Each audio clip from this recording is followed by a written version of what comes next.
오늘 말씀에서 바울은 자신의 상황, 이 데살로니가인을 향해서 보낸 편지를 쓰고 있는 그 자신의 상황을 이렇게 기록을 하고 있어요. 17절, 18절에 형제들아, 우리가 잠시 너희를 떠난 것은 얼굴이요 마음은 아니니 너희 얼굴 보기를 열정으로 더욱 힘썼노라. 그러므로 나 바울은 한 번, 두 번 너희에게 가고자 하였으나 사탄이 우리를 막았도다.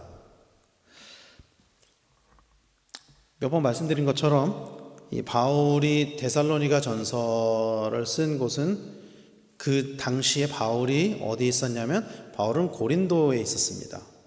고린도에. 그리고 오늘 말씀을 보면은 데살로니가에서 밤중에 이렇게 도망치듯이 떠나와서 이제 베레아 또 아덴 고린도에 이르기까지 가는 그 여정 가운데 바울은 몇 번이나 데살로니가로 가기를 원했었던 것 같아요. 비록 쫓기듯이 이렇게 나오긴 했지만 다시 데살로니가로 가기를 원했던 것 같습니다. 그런데 사탄이 바울 일행을 막았었던 것 같아요.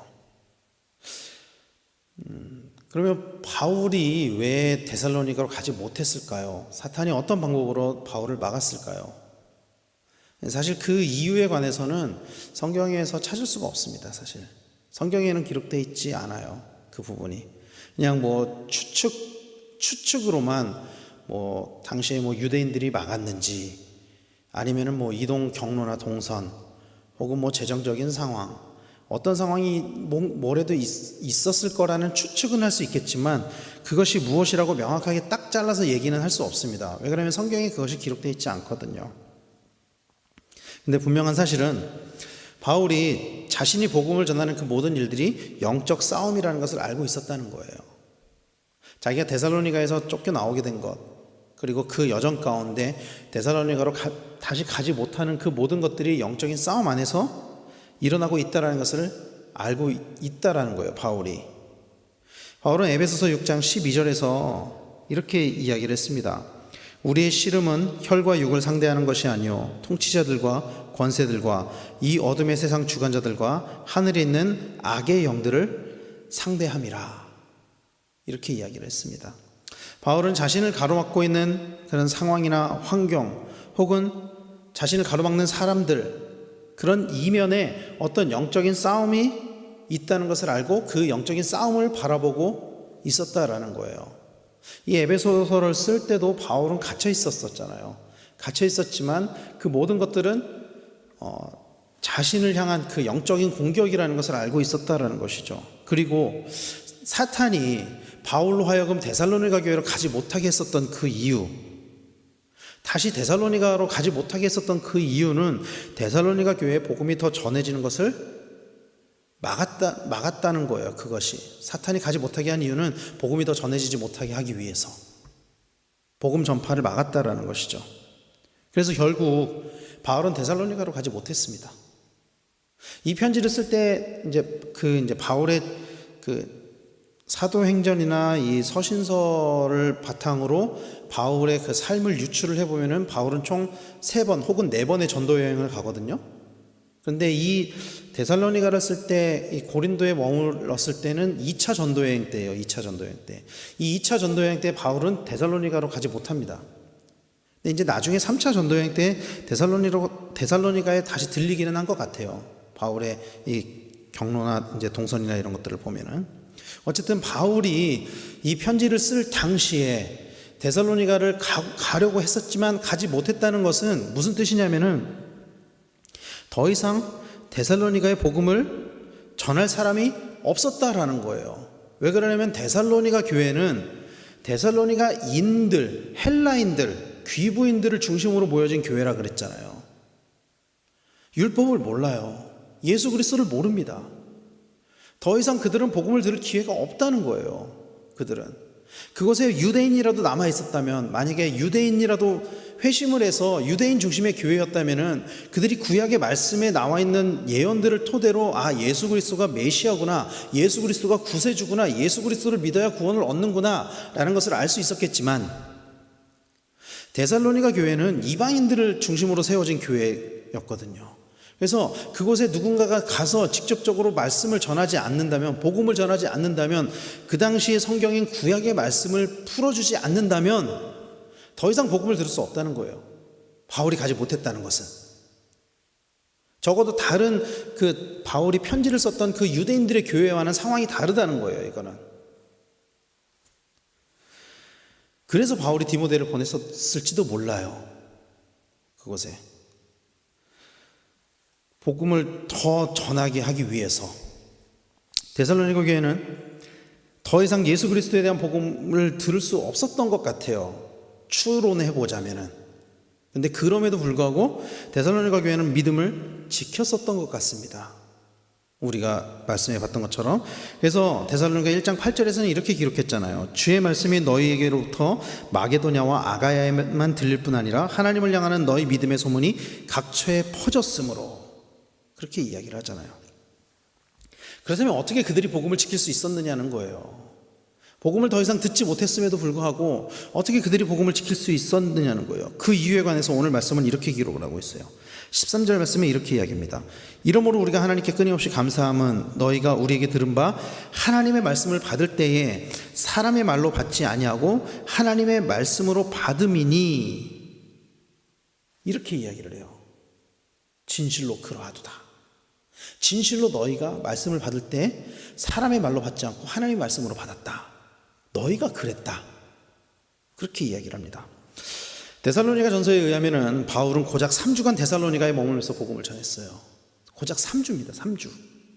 긴 시간이 아니에요. 3주.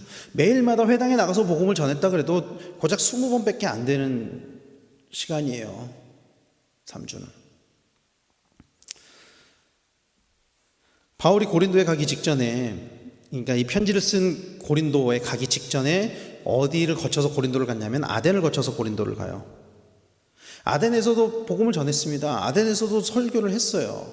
그런데 아덴의 사람들은 바울의 이야기를 어떻게 받아들였냐면은 어떤 철학자, 어떤 사상가의 이야기로 받아들였다는 거예요. 그러니까 무슨 이야기냐면은 아덴에서 만난 그 사람들은 바울의 이야기를 들으면서 사람의 말로 받았다는 거예요. 저 사람의 이론. 왜 그러면 아덴은 그런 학문이 아주 풍부한 곳이었잖아요. 철학이 아주 풍부한 곳이었잖아요. 그래서 그런 사상자들, 변증가들이 앞에 나와서 이렇게 변론하고 자기의 사상을 전파하고 이런 일들이 흔했던 거예요. 물론 데살로니가도 그랬었겠죠. 그런데 아덴에서는 그거를 사람들이 사람의 말로, 사람의 이론으로 받아들였던 것에 반해서 데살로니가는 그 바울의, 똑같은 바울의 이야기를 복음으로 받아들였다는 것입니다. 이 사도 바울의 전도여행에서 바울이 어떤 특정한 장소에서 오래 머물렀던 곳이 있어요. 예를 들면 고린도에서도 1년 넘게 머물렀고요. 그 다음에 에베소에서도 2년 반 정도를 보냈다라는 것들이 기록되어 있거든요. 그것에 비하면 3주는 아주 보잘것없는 시간입니다. 고린도 같은 데서는 1년이 넘게 말씀을 계속 가르쳤어요, 교회를 개척하면서. 에베소에서는 2년 반 동안 말씀을 가르쳤어요. 그런데 데살로니가는, 이제 데살로니가 전서를 바탕으로 한다면 3주. 그런 짧은 시간 복음을 전했음에도 불구하고 데살로니가 교회는 믿음을 지켰습니다. 그 이유에 관해서 오늘 본문에서는 이렇게 이야기하는 거예요. 너희가 우리에게 들은 바 하나님의 말씀을 받을 때 사람의 말로 받지 아니하고 하나님의 말씀으로 받았으니. 마태복음 13장에는 그 유명한 씨 뿌리는 비유가 나옵니다. 우리가 너무나도 잘 알죠. 예수님께서 비유하실 때 길가와 돌밭, 가시떨기, 또 좋은 땅으로 비유를 하셨잖아요. 그리고 그 내용은 우리가 너무나도 잘 알고 있습니다. 말씀이 좋은 땅에 떨어질 때 100배, 60배, 30배의 결실을 맺는다고 하셨죠. 말씀이 좋은 땅에 떨어질 때. 그러니까 100배, 60배, 30배의 결실은 무슨 헌금을 많이 낼 때 결실을 맺는 게 아니고 말씀을 받아들일 때 그 말씀이 우리 삶 가운데서 결실을 맺는다라는 거예요. 우리가 좋은 땅으로 있을 때. 그리고 데살로니가 교회 성도들이 그렇게 말씀을 받았던 것 같아요. 그래서 그들에게 열매가 나타났던 것 같습니다, 그들에게. 그렇다면 그들은 왜 바울이 전한 복음을 사람의 말로 듣지 않고 하나님의 말씀으로 들었을까요? 똑같은 복음을 전했는데 어디에서는 그걸 사람의 말씀으로, 사람의 이야기로 받아들였거든요. 왜 그랬을까요? 제가 이 부분을 이제 말씀을 준비하면서 고민해 봤을 때 한 두 가지 정도 그랬을 것 같아요. 제 생각에는. 첫 번째는 바울이 그리스도를 닮아갔기 때문입니다. 에베소 4장 13절에 우리가 다 하나님의 아들을 믿는 것과 아는 일에 하나가 되어 온전한 사람을 이루어 그리스도의 장성한 분량이 충만한 데까지 이르리니, 자신이 그리스도의 장성한 분량이 충만한 데까지 이르기 위해서 부단히 노력했던 것을 이야기해요. 그리고 데살로니가전서 1장 6절에 또 너희는 많은 환난 가운데서 성령의 기쁨으로 말씀을 받아 우리와 주를 본받은 자가 되었으니, 그러니까 복음을 전했던 그 복음의 전달자 바울이 예수 그리스도를 닮아갔기 때문입니다.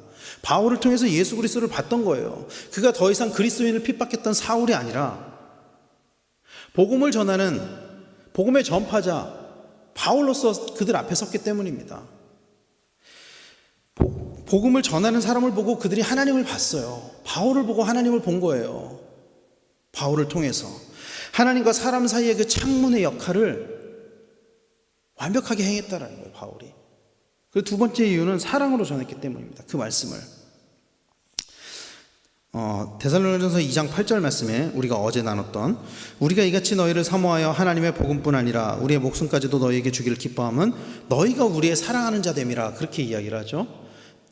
바울이 데살로니가 사람들을 사랑했다라고 이야기를 하고 있죠. 고린도전서 13장 1절에는 내가 사람의 방언과 천사의 말을 할지라도 사랑이 없으면 소리나는 구리와 울리는 꽹과리가 되고, 바울은 데살로니가 교인들을 사랑했다고 고백했어요. 사랑의 마음으로 복음을 전했기 때문에 그들이 하나님의 말씀으로 받아들였던 것 같습니다. 그리고 그 말씀이 믿는 자 가운데서 역사한다라고 이야기를 해요.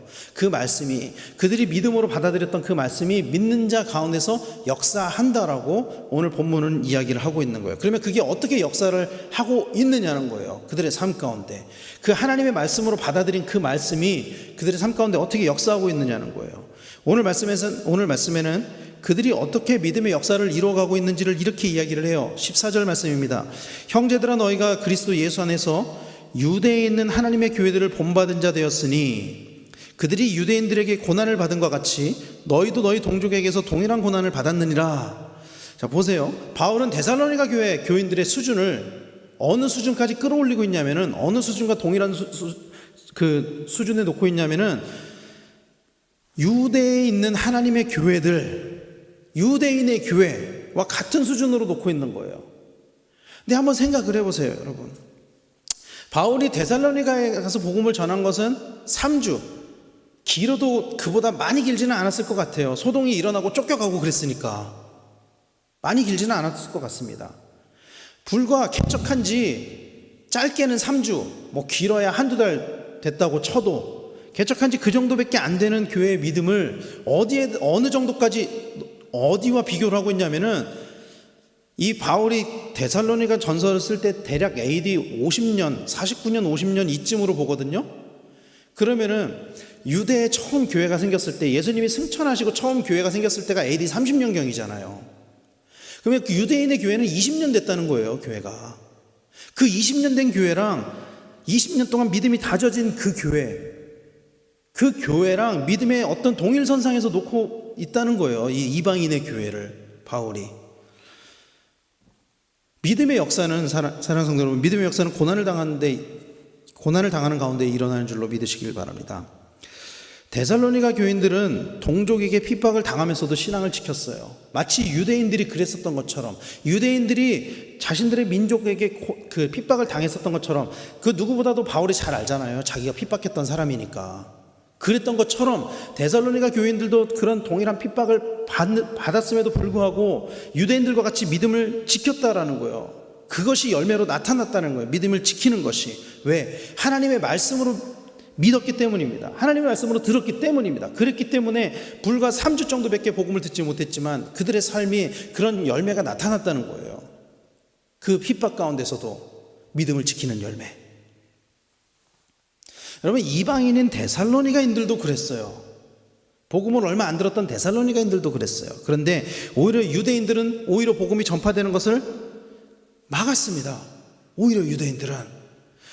오늘 말씀 15절 16절에 보면 이렇게 이야기를 해요. 유대인은 주 예수와 선지자들을 죽이고 우리를 쫓아내고 하나님을 기쁘시게 하지 아니하고 모든 사람에게 대적이 되어 우리가 이방인들에게 말하여 구원받게 함을 그들이 금하여 자기 죄를 항상 채움에 노하심이 끝까지 그들에게 임하였느니라. 이렇게 이야기를 해요. 율법을 모르는, 또 하나님을 모르는 이방인들, 다신론에 사로잡혀 있었던 그들, 수많은 우상들을 가지고 있었던 그들조차도 하나님의 말씀을 듣고 복음으로 받아들이고 하나님을 믿었는데, 오히려 유대인들은 율법을 알고 하나님을 알고 있었음에도 불구하고 그들은 복음이 전파되는 것을 막았다는 거예요. 그리고 그 결과가 하나님의 노하심이 그들에게 임했다라고 성경은 이야기하고 있는 것입니다. 오늘 말씀에서. 반대로 박해와 환난 가운데서도 믿음을 지킨 사람에게는 면류관이 주어진다라고 이야기를 해요. 이 면류관이 그들의 믿음의 열매였습니다. 여러분, 19절 말씀에 이렇게 이야기를 해요. 우리의 소망이나 기쁨이나 자랑의 면류관이 무엇이냐? 그가 강림하실 때 우리 주 예수 앞에 있는 너희가 아니냐? 신약 성경에 보면 그 면류관이라는 단어가 두 가지 단어가 쓰여집니다. 하나는 디아데마라는 단어입니다. 디아데마. 이 단어가 가지고 있는 뜻은 뭐냐면 권세자, 권세의 면류관이에요. 그러니까 왕들이 쓰는 면류관입니다. 디아데마는 무엇을 잘해서 그 면류관을 쓰는 게 아니고 그냥 왕의 아들이기 때문에, 권세자이기 때문에 그 관을 쓰는 거예요. 디아데마는. 다른 하나는 스테파노스입니다. 스테파노스는 마치 마라톤 경기에서 그 경기를 완주한 사람에게 쓰여주는 월계관과 같은 거예요. 근데 여기에서 쓰여진 이 면류관, 그러니까 이 디아데마라는 단어는 사실 요한계시록에만 3번 나오거든요. 이 다른 데 나오는 면류관은 다 스테파노스입니다. 여기에 나오는 이 단어는 스테파노스예요. 스테파노스요. 이 믿음의 경주를 끝까지 완주한 사람에게 주어지는 그 면류관을 이야기하는 것입니다. 사랑하는 성도 여러분, 우리는 이 믿음의 싸움을 완주해야 될 줄로 믿습니다. 우리는 데살로니가 교회 교인들처럼 하나님의 말씀을 듣고 그것을 하나님의 말씀으로 받음으로 말미암아 이 땅에서 살아갈 힘을 얻고, 그리고 때로는 어려움, 때로는 환난, 때로는 박해가 있을지라도 우리는 이 믿음의 싸움을 끝까지 이겨내야 될 줄로 믿습니다. 그리고 끝까지 우리가 버텨서 이 믿음을 잃지 않고 끝까지 가면은 이 면류관을 얻을 수 있다라고 성경은 약속하고 있는 것입니다. 이 은혜가 우리 가운데 충만하기를 간절히 소망합니다. 데살로니가 교회 교인들은요, 하나님의 말씀을 그러니까 믿었어요. 말씀을 듣고도 하나님의 말씀으로 듣지 않는 사람들도 있었잖아요. 반면에 이들은 말씀을 하나님의 말씀으로 들었기 때문에 그 말씀대로 살아가고 그 말씀을 지키고 그랬기 때문에 그들에게 면류관이 예비되어 있다라고 바울은 이야기하는 것입니다. 오늘 이 은혜가 우리 가운데 충만하기를 간절히 소망합니다. 우리 삶 가운데 끝까지 믿음을 지키는 그 은혜, 말씀을 바탕으로 날마다 살아갈 힘을 얻는 그런 역사가 우리 가운데 있게 되기를 예수 그리스도로 간절히 축원합니다. 기도하겠습니다.